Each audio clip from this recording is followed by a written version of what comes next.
Bien, muy buenas tardes a todos. Nos encontramos en la clase número 7, retomando un poco los puntos que habíamos visto en la clase número 6 respecto a la forma en que se evalúa la personalidad y el procedimiento de evaluación de la personalidad.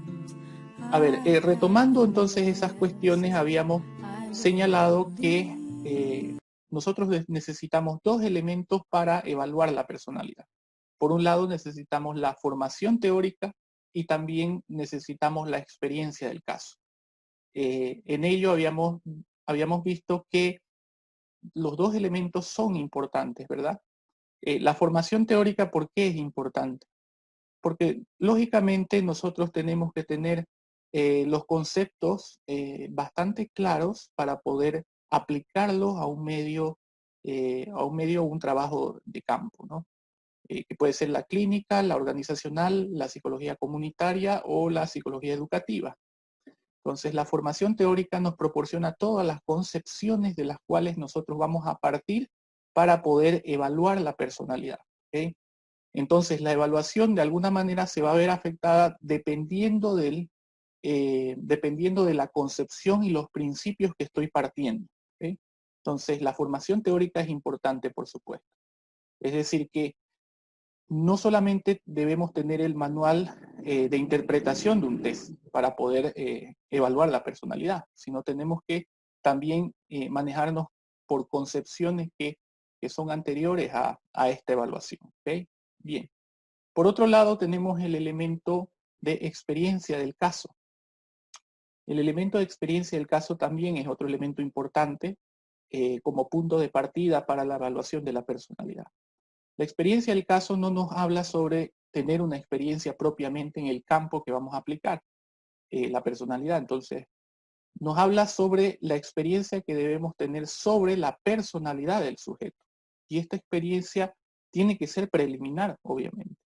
Esta experiencia del caso se puede obtener a partir de registros conductuales, se puede obtener a partir de la consecución de entrevistas con él.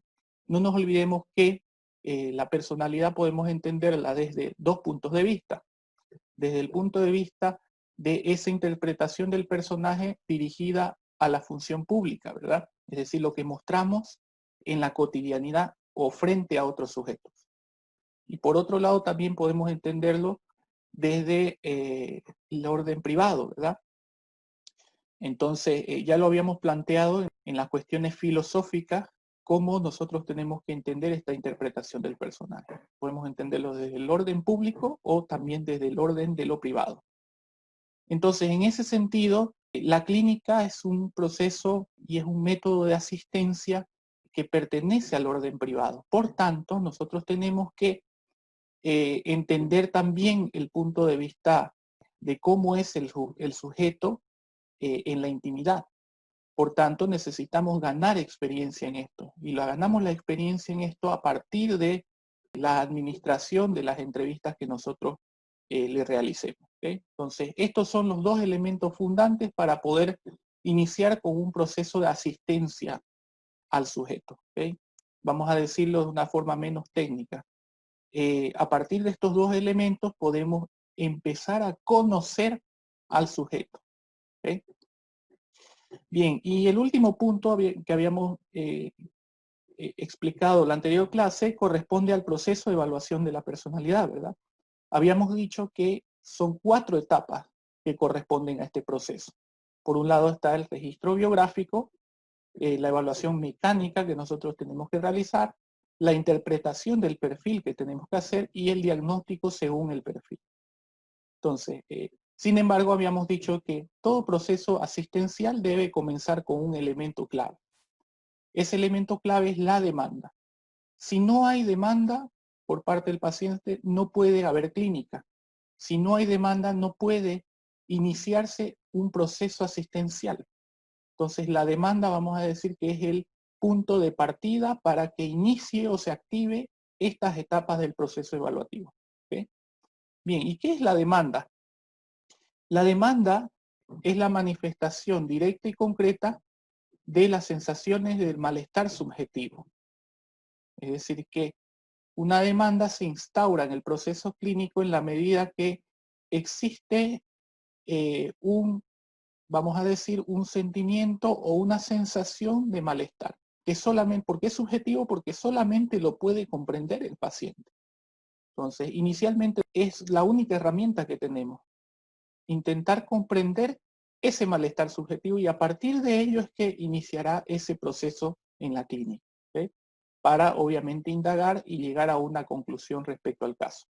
Bien, entonces, a ver, en este caso es también importante que tomemos en cuenta que toda demanda del paciente puede implicar dos sentidos.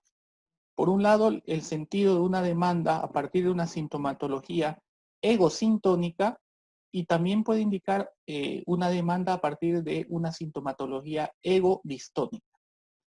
La diferencia está en que la demanda a partir de esa sintomatología egosintónica nos habla sobre la implicancia de un placer. ¿Okay? Un placer que genera obviamente una disfunción en la cotidianidad del sujeto. Y por otro lado, la sintomatología proveniente de lo egodistónico implica un sufrimiento o un dolor. Es decir, que la demanda aquí está en relación con un dolor muy particular del paciente. Y que es ese dolor el que va a movilizar a la atención, a que se instaure la atención asistencial a través de la clínica. Entonces, en este sentido, obviamente las demandas egosintónicas son las demandas que generan mayor resistencia en la clínica. Generan mayor resistencia en la clínica porque en efecto está implicado un placer. Y todo lo que implica un placer por medio, por más destructivo que sea, es más difícil de extinguir que aquella sintomatología que implica un dolor. ¿Sí?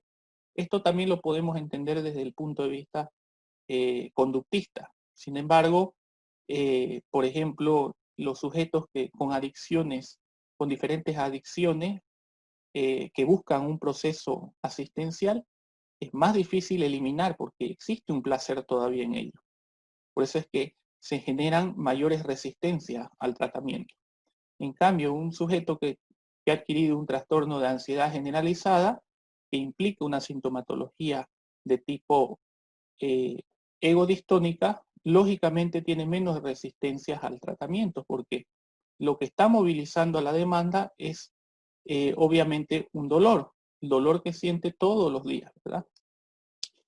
Bien, entonces se instaura la demanda, en este caso una demanda que tiene relación con alguna disfuncionalidad de su personalidad, entonces ya inicia el proceso asistencial.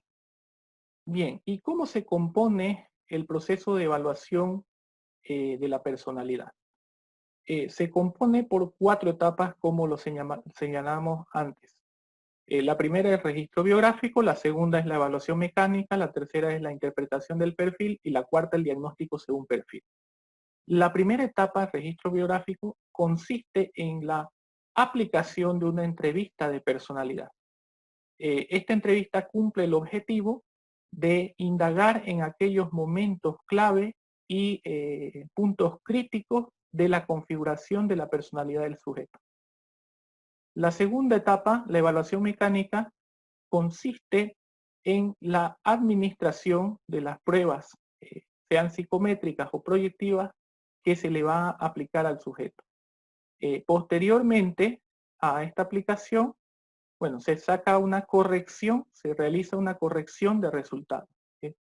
Esta, vamos a decir, subetapa de corrección de resultados no es otra cosa que transformar un dato en un resultado. ¿Okay? Un dato no es igual a un resultado. Un dato simplemente es una unidad de información que puede o no puede tener importancia. Un resultado ya es una información que tiene esa característica de importancia para nosotros. Y finalmente, la baremación. La baremación, bueno, nosotros para transformar un dato en un resultado necesitamos primero pasar por una relación con las puntuaciones preliminares que nos ofrece la prueba que estamos aplicando. ¿Okay? A este proceso preliminar le vamos a llamar baremación. También podemos llamarle desde el punto de vista de la psicometría el proceso de estandarización. ¿Okay? Bien, la tercera etapa corresponde a la interpretación de perfil. ¿Okay? Esta etapa consiste en un análisis ipsativo de la personalidad. Entonces, nosotros una vez que ya hemos obtenido los resultados de la evaluación mecánica, vamos a relacionar estos resultados con la información que nos ha brindado el paciente en el registro biográfico. Es decir, vamos a intentar relacionar estos resultados de las pruebas psicométricas o proyectivas con la información respecto a la configuración de sus rasgos de personalidad del sujeto. ¿Okay? Entonces, básicamente es relacionar la información del registro biográfico con los resultados de las pruebas. ¿Okay? Y a partir de esa relación nosotros vamos a poder interpretar esa información. ¿Okay?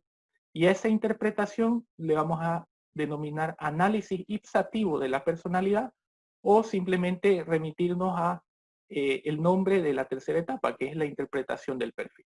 ¿Okay? Y finalmente el diagnóstico según perfil. El diagnóstico según perfil consiste en las sentencias finales y conclusivas que el psicólogo va a construir a partir de toda la información de las anteriores etapas. ¿Okay? Esto ya lo habíamos visto en la clase 6. ¿Okay? Vamos a un poquito a analizarlo desde otro ángulo, tal vez. A ver, el diagnóstico se tiene a veces mal entendido que implica encontrar una patología en la situación del paciente, entonces, en el comportamiento del paciente. Esto no es verdad, por supuesto. Depende de toda la información que nosotros hayamos recopilado y también del análisis que hayamos hecho. Si nosotros, a partir de nuestro análisis, podemos sacar una hipótesis o podemos hacer construir una sentencia que constituya el encuentro de una patología de la personalidad, entonces podremos establecerlo como una sentencia final. ¿Okay?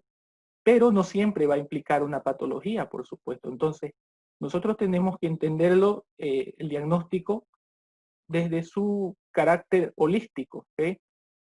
Todas las conclusiones que nosotros saquemos del caso, es decir, describir y explicar lo que hemos encontrado en las anteriores etapas, constituyen un diagnóstico. Y esto es independiente a que el comportamiento, hayamos concluido que el comportamiento es patológico o no del sujeto. Si no encontramos alguna patología, entonces naturalmente nuestras sentencias finales y conclusivas simplemente se van a remitir en aquello que hemos encontrado del paciente. Y ahí finaliza el diagnóstico. ¿Okay? Entonces, tenemos que entenderlo desde su carácter holístico, el diagnóstico. ¿Okay? Bien. Finalmente, vimos también los tipos de evaluación y creo que ahí es donde quedamos. Existen dos tipos de evaluación. Independiente al proceso de evaluación de la personalidad, nosotros podemos ocupar dos formas de evaluación.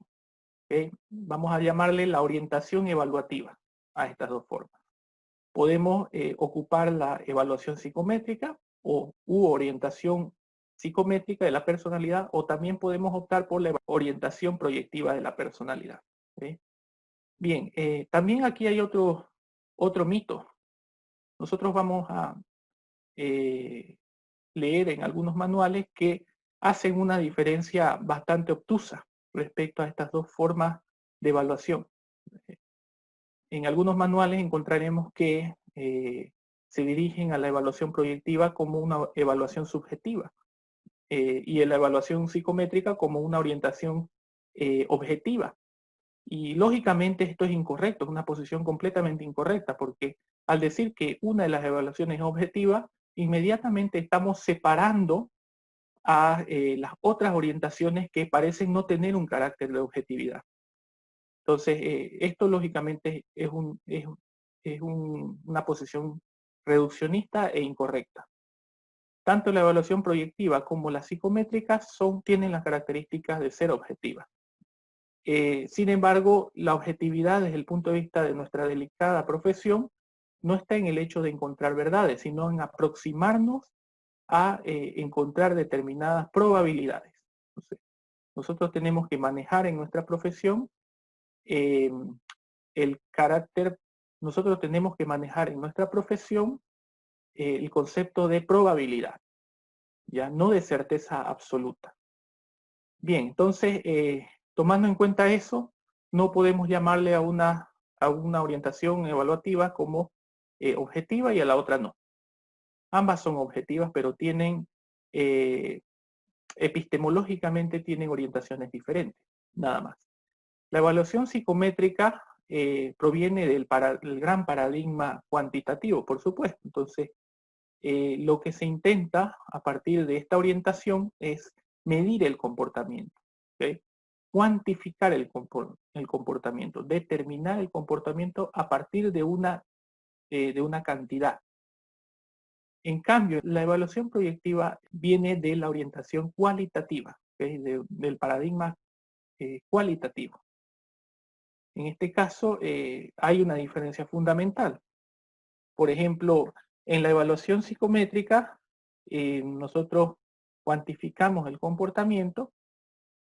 Bien, por otro lado, entonces, tenemos la evaluación proyectiva, que consiste en las tareas, tareas abiertas, poco estructuradas, que están focalizadas en adquirir una cualificación de la personalidad del sujeto, más allá de medir la intensidad o la característica cuantitativa del sujeto. Entonces, por eso es que son poco estructuradas, porque lógicamente estamos viendo las cualidades, los indicadores cualitativos a partir de tareas que son poco sistematizadas, poco estructuradas. ¿Okay?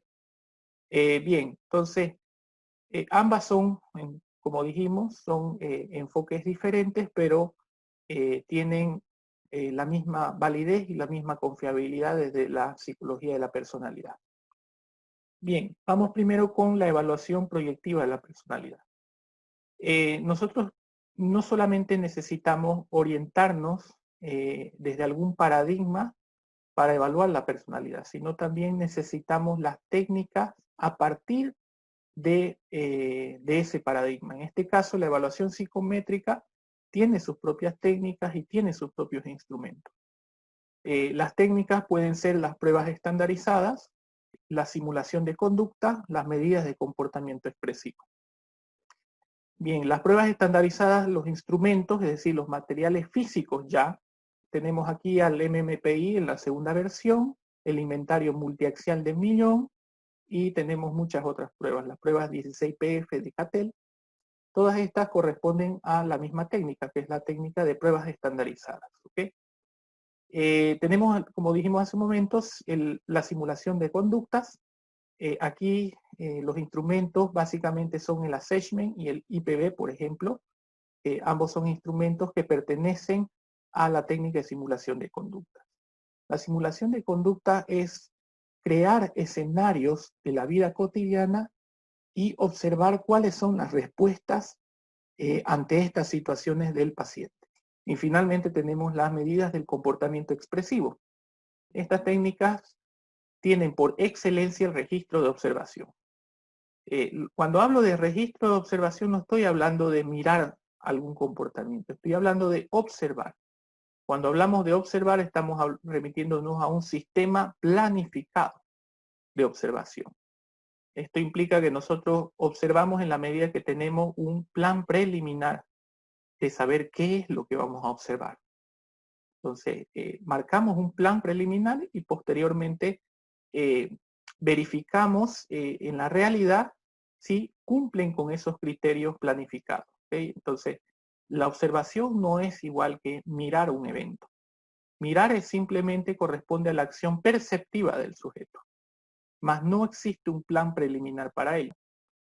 Bien, ok, los ámbitos de aplicación, bueno, son el ámbito clínico, por supuesto, el ámbito organizacional, el ámbito psicoeducativo, el ámbito comunitario, el ámbito jurídico. Bien, esos son los ámbitos de aplicación de la evaluación psicométrica. Vamos con la evaluación proyectiva de la personalidad. Bien, los tipos de técnicas e instrumentos. Aquí tenemos el completamiento de frases, las manchas de tinta, tareas de dibujo y elaboración de relatos como técnicas de la evaluación proyectiva. El completamiento de frases podemos tener como instrumento al sistema Exner, que consiste en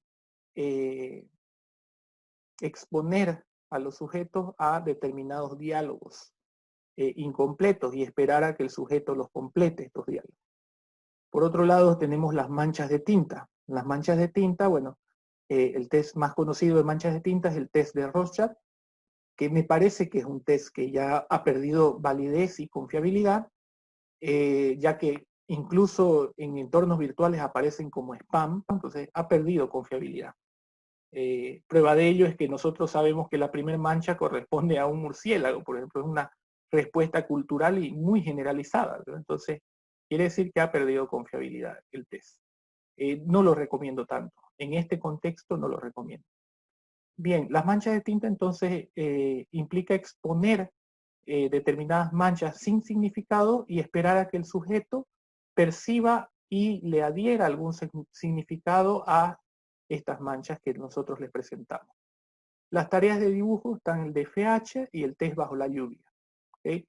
Estas tareas de dibujo, bueno, son obviamente tareas que implican la exigencia al sujeto de que realice un dibujo. Puede ser un dibujo un poco más dirigido y otro un poco más abierto. Por ejemplo, en el caso del DFH se le pide que dibuje una figura humana. Es más abierto este tipo de instrumentos. En cambio, el test bajo la lluvia no es tan, es más sistematizado. No es tan abierto, a eso voy. Entonces, el test bajo la lluvia se le pide al sujeto que dibuje a una persona debajo de la lluvia. Entonces, hay una consigna un poco más específica, por tanto, es más sistemático. Bien, y finalmente tenemos la técnica de elaboración de relatos.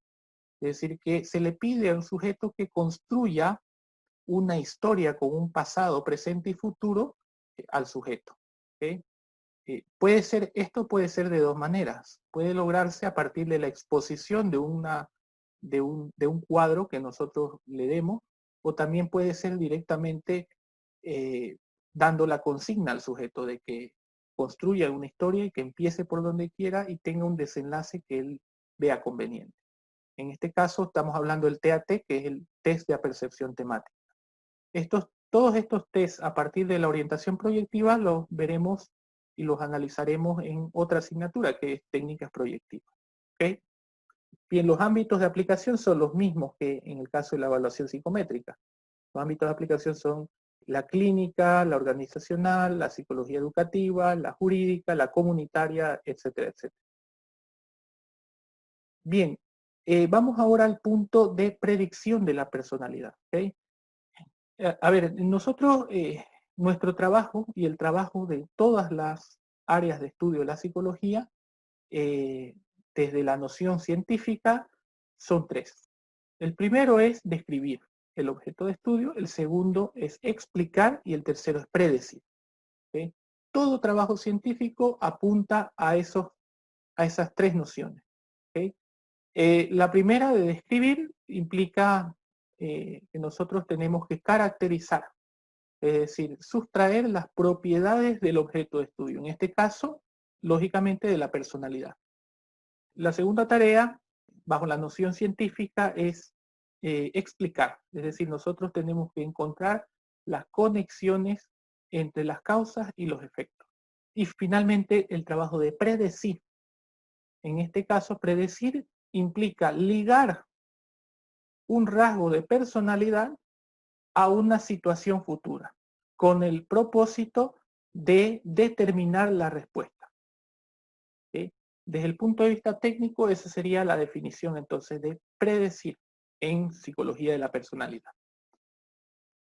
Bien, entonces aquí nos vamos a enfocar más, no tanto en el carácter descriptivo y explicativo de la personalidad, sino desde el carácter de predicción de la personalidad. Es decir, el carácter de predicción en el sentido de que nosotros tenemos que ligar a determinadas situaciones. Por tanto, vamos a colocarnos desde el modelo situacionista acá. ¿Okay? Bien, desde el modelo situacionista entonces tenemos que conocer cómo pueden ser las situaciones, clasificar la situación, describir la situación. En este caso, las clasificaciones de las situaciones en predicción son dos. Podemos clasificar una situación en compleja o también podemos clasificar una situación en simple. ¿Okay? Ambas tienen propiedades o características diferentes, por supuesto. Vamos primero con las características de una situación compleja.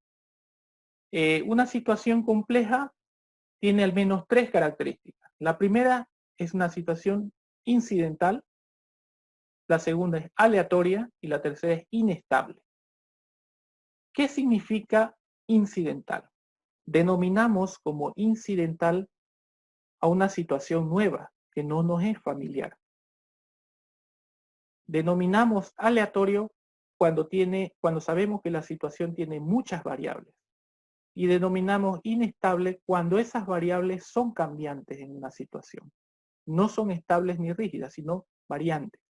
Entonces, lógicamente, bajo estas tres propiedades, nos indica de que la predicción va a ser menos probable, por supuesto, porque si las situaciones son incidentales, aleatorias e inestables, entonces estamos diciendo que la situación se va a complejizar, ¿verdad?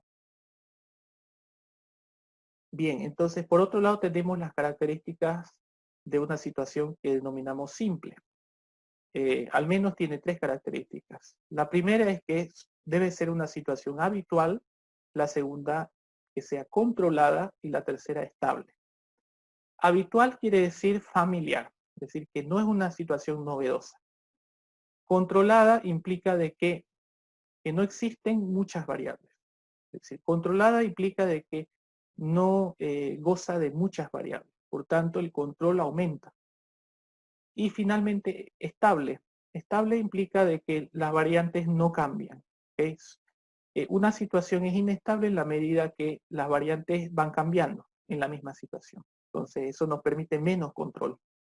Y es estable cuando las variables no cambian, se mantienen en una linealidad. Y esto nos permite mayor control. ¿Okay? Un ejemplo de una situación compleja sería la situación discoteca.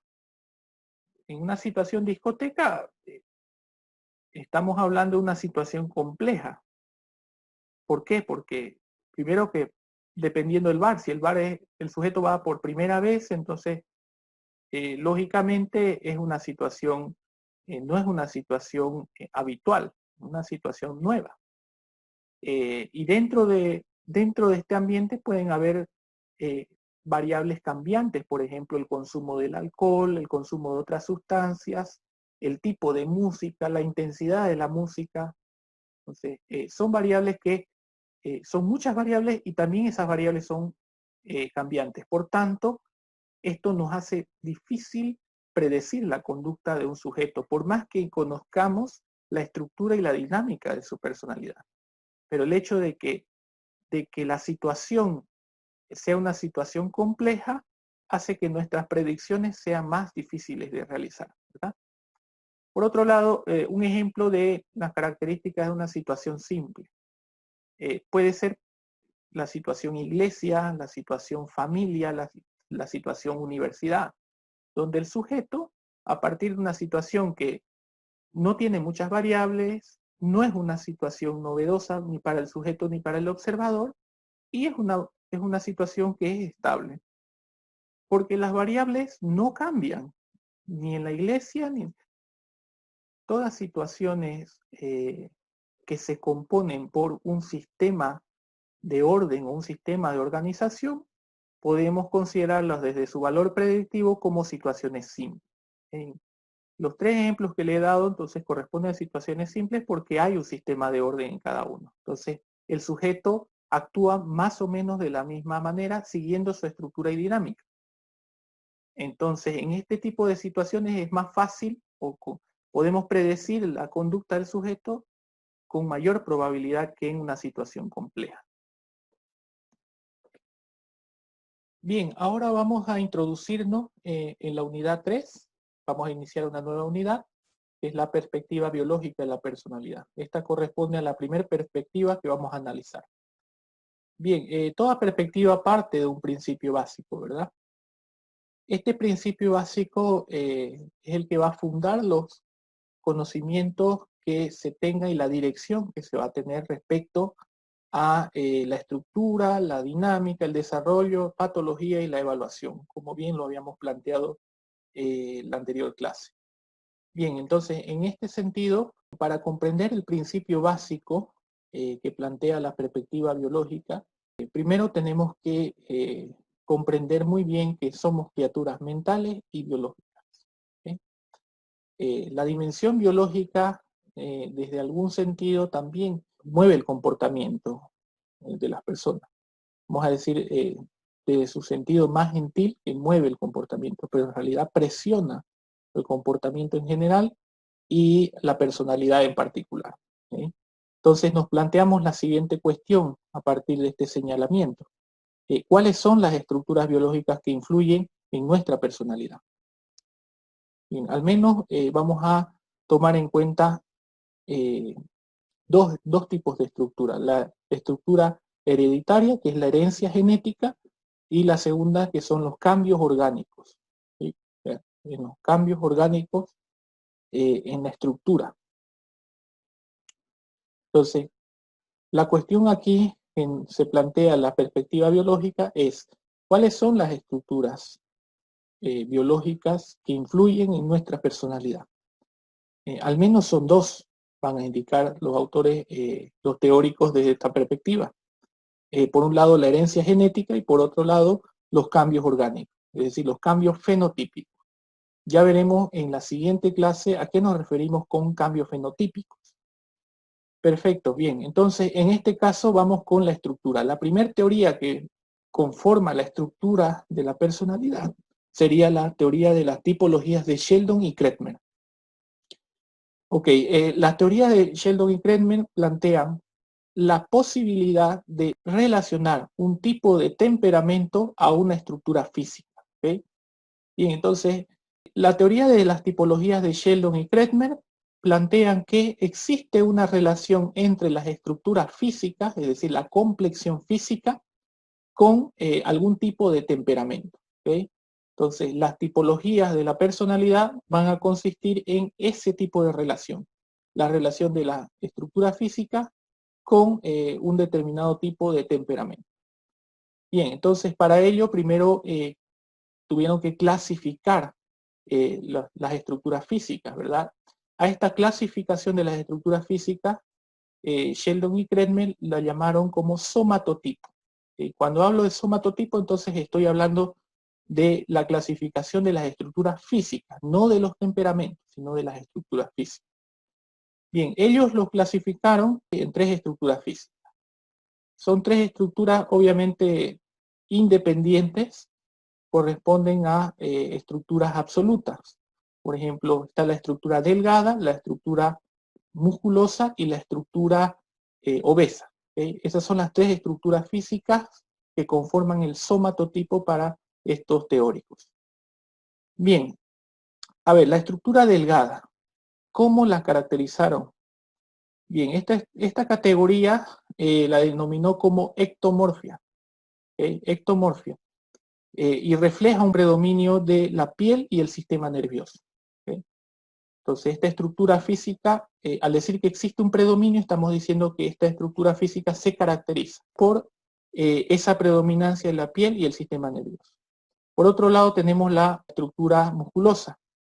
La estructura musculosa, Sheldon y Kretschmer la denominaron como mesomorfia. ¿Okay? Y esta refleja un predominio de los huesos, los músculos y el tejido conectivo. Y finalmente la estructura obesa.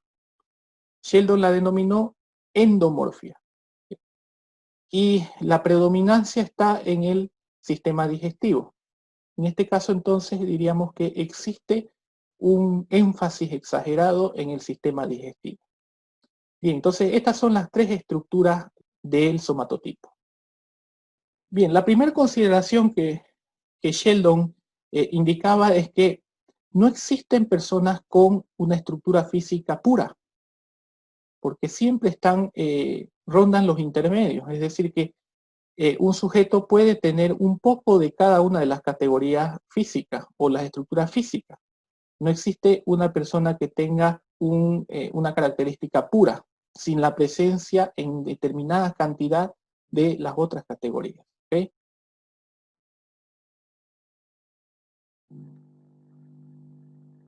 Muy bien, entonces Sheldon consideraba que no existe una persona con un rasgo puro. Es decir, que todas las personas tenemos un poco de cada una de las complexiones. Entonces, a partir de estas diferencias fue que Sheldon y Kretschmer plantearon que las complexiones físicas se tienen que cuantificar. Obviamente con la intención de poder relacionar esto a los temperamentos que en un momento lo vamos a explicar. Bien, entonces Sheldon y Kretschmer propusieron la siguiente cuantificación. Una cuantificación basada en 7 puntos que oscilaban entre el 1 y el 7. ¿Okay? Siendo el 1 el valor mínimo y siendo el 7 el valor máximo. El valor promedio sería 4. Bien, entonces, a partir de esta cuantificación, estos valores plantearon lo siguiente. Vamos al ejemplo. Cualificación física, podríamos decir, si vamos a tomar en cuenta una persona obesa perfecta, tenemos que proponer una cuantificación, es decir, esto se tiene que plantear en términos de números. Entonces, la cuantificación física, en este caso, en la estructura delgada, se determinaría por esta cuantificación. ¿Por qué? Porque estamos diciendo que delgado no es. También estamos diciendo que musculoso no es, porque le estamos asignando el valor mínimo. Sin embargo, como decimos persona obesa perfecta, entonces se encasilla en un rasgo, en una complexión pura. Por tanto, estamos hablando que tenemos que asignarle un valor de 7 puntos en la estructura obesa. Por otro lado, la persona delgada perfecta, entonces tendría que ser 7, 1, 1. Porque lo estamos diciendo bajo la misma lógica que la estructura delgada es perfecta, entonces solamente tiene esta complexión física la persona. Por tanto, tendríamos que asignarle el valor máximo, que sería 7. Aquí, en la estructura musculosa, obviamente no es musculoso, entonces le asignamos el valor mínimo. Lo mismo va a pasar con la estructura obesa, porque obeso no es. Estamos diciendo que es una persona delgada perfecta. Entonces, la cuantificación de 711 indica una persona delgada perfecta. La cuantificación 117 indica la estructura obesa perfecta. Y la persona promedio perfecto sería 111. No, porque si le asignamos el valor mínimo a las tres estructuras, estamos diciendo que el sujeto no existe, porque no pertenece a ninguna de estas categorías. Entonces, desde esa lógica, tendría que ser 4, 4, 4. Entonces, desde las tipologías de Sheldon, la cuantificación física 4, 4, 4 correspondía a una persona promedio perfecto. ¿Okay? Espero que esto se haya entendido bien porque las cuantificaciones es lo que va a permitir a Sheldon relacionar con las características de los temperamentos. Entonces, porque esto se tiene que trasladar a esas características. No se olviden que la idea de la teoría de las tipologías está en relacionar una complexión física a una estructura del temperamento. Okay. Bien, volvamos entonces a la diapositiva. Bien, entonces la teoría también plantea, yéndonos por el lado más, por el factor psicológico, la teoría plantea que existen tres tipos de temperamento. Por un lado, la cerebrotonía, por otro, la somatotonía y la viscerotonía. Esos son los tres tipos de temperamentos desde el punto de vista de Sheldon. ¿Okay? La cerebrotonía comprende una intensidad cerebral exagerada, que da como resultado la evitación de la socialización, el nerviosismo del sujeto y la excitación. Bien, por tanto, Sheldon creía que la cerebrotonía se relacionaba a la complexión física delgada. ¿Okay? Es lo que nosotros comúnmente decimos, el flaco neurótico, ¿verdad? Bien, por otro lado, la somatotonía. La somatotonía incluye rasgos de intrepidez, de asertividad, de energía. Por tanto, está vinculado con la complexión física musculosa. Y finalmente, la biserotonía. La biserotonía está conformada por características de relajación, socialización. Por tanto, la biserotonía está relacionada con la complexión física obesa. Es decir, desde aquí viene el dicho, el gordito simpático, ¿verdad?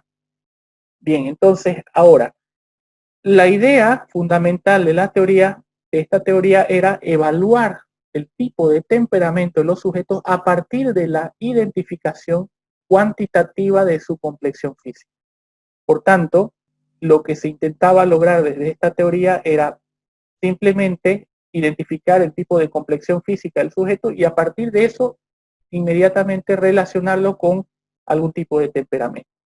Entonces, pero fíjense que la teoría es un poco más compleja de lo que inicialmente se plantea, porque si nosotros partimos del supuesto de que no existe una complexión física pura en las personas, por tanto, de acuerdo a esa cuantificación que le pongamos en cada una de las categorías, obviamente el tipo de temperamento va a variar. ¿Se entiende, verdad, eso? Entonces, quiere decir que, volvamos al ejemplo, si nosotros otorgamos una característica promedio de delgadez a una persona,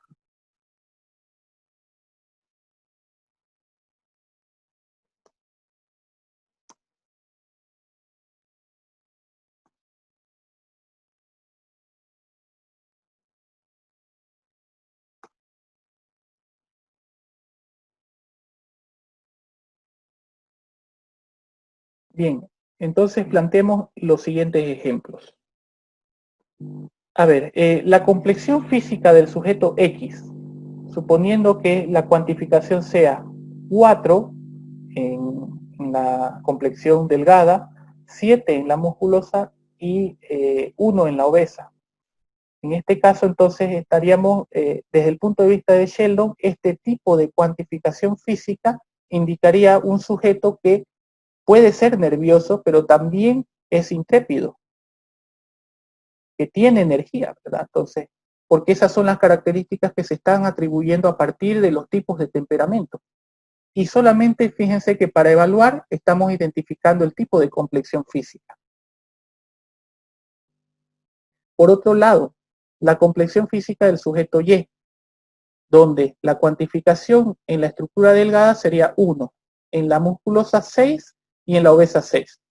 Aquí estaríamos diciendo entonces que el sujeto tiene un tipo de temperamento de intrepidez y energía, pero también de socialización y de relajación a la vez. Entonces, porque estamos atribuyéndole las categorías casi máximas, la cuantificación, perdón, casi máxima de la estructura musculosa y obesa. Entonces, como resultado tenemos la identificación de la complexión física y a partir de eso ya inmediatamente sabremos cuál es el tipo de temperamento que posee el sujeto. Bien, esta teoría de momento puede sonar interesante, ¿verdad? Pero lógicamente ya está obsoleta y descartada. ¿Por qué? Eh, a ver, las críticas, después de que Sheldon y Kretschmer idearon esta teoría, las críticas fueron en dos sentidos al menos. Por un lado, se criticó la metodología que se utilizó para establecer este tipo de relación y segundo, la escasa confiabilidad que suponía. Bien, de momento entonces esta teoría puede parecer muy interesante, ¿verdad? Y muy válida de aplicar. Sin embargo, es una teoría que ya está descartada. Está descartada desde el 80. Y es justamente porque se criticó y se cuestionó los resultados de las investigaciones en las que se basó Sheldon y Kretschmer. Los resultados que ellos presentaron eran resultados muy exactos. Tal vez en ninguna otra teoría hemos visto resultados tan exactos como los ofrecidos por Sheldon y Kretschmer. Entonces pronto la comunidad científica comenzó a dudar de la validez de esto. Entonces, por lo general, dentro de nuestra profesión y dentro del área de la psicología de la personalidad, nosotros no podemos hablar de ese tipo de exactitud. Entonces, lo primero que tenemos que hacer es dudar de aquello. Por tanto, desde la cotidianidad podemos saber que las personas delgadas no necesariamente son neuróticas. Pueden ser sociables, relajadas, enérgicas y por el contrario, las personas obesas pueden ser también de mala actitud, pasivas, de escasa socialización. Entonces, desde la cotidianidad podemos también cuestionar este tipo de resultados, no solamente dudar de su exactitud, sino que la realidad no corresponde a esos resultados de las investigaciones de Sheldon. Por tanto, hoy sabemos que la estructura de la personalidad no depende de la complexión. ¿Okay? Bien, entonces hasta aquí terminamos con la clase número 7 y para la clase número 8 vamos a continuar ya con las demás teorías de la estructura. Bueno, conmigo entonces será hasta la clase 8. Que pasen linda tarde y bueno, nos vemos pronto. ¿Okay?